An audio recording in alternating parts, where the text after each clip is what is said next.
ప్రతి ఒక్క దేవాలయానికి కొన్ని ఇవి ఉంటాయి, సాంప్రదాయాలు ఉంటాయి, కొన్ని ట్రెడిషన్స్, ఆచారాలు ఉంటాయి.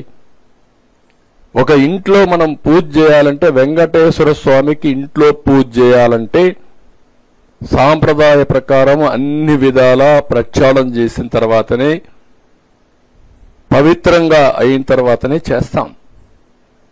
అలాంటిది వెంకటేశ్వర స్వామి దేవాలయంలో ఇలాంటి అపవిత్రమైన కార్యక్రమాలు ఏంటని నేను అడుగుతున్నా.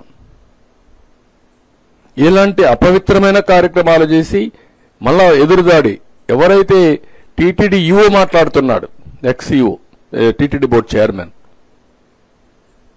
ఒక పక్క ఆయన భార్య బైబిల్ పట్టుకొని తిరుగుతూ ఉంటుంది, ఎక్కడ చూసినా ఫోటోలు వస్తున్నాయి. ఈయన మాట్లాడతాడు, మళ్ళీ ఎదురుదాడి చేస్తాడు.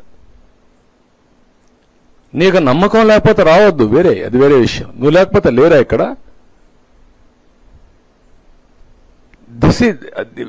ఏ విషయంలో టీటీడీ బోర్డు చైర్మన్ సైడ్ నుంచి అప్పుడు భూమాన కరుణాకర్ రెడ్డి ఆయన కూతురు పెళ్లి క్రిస్టియన్ సాంప్రదాయ ప్రకారం చేశాడు.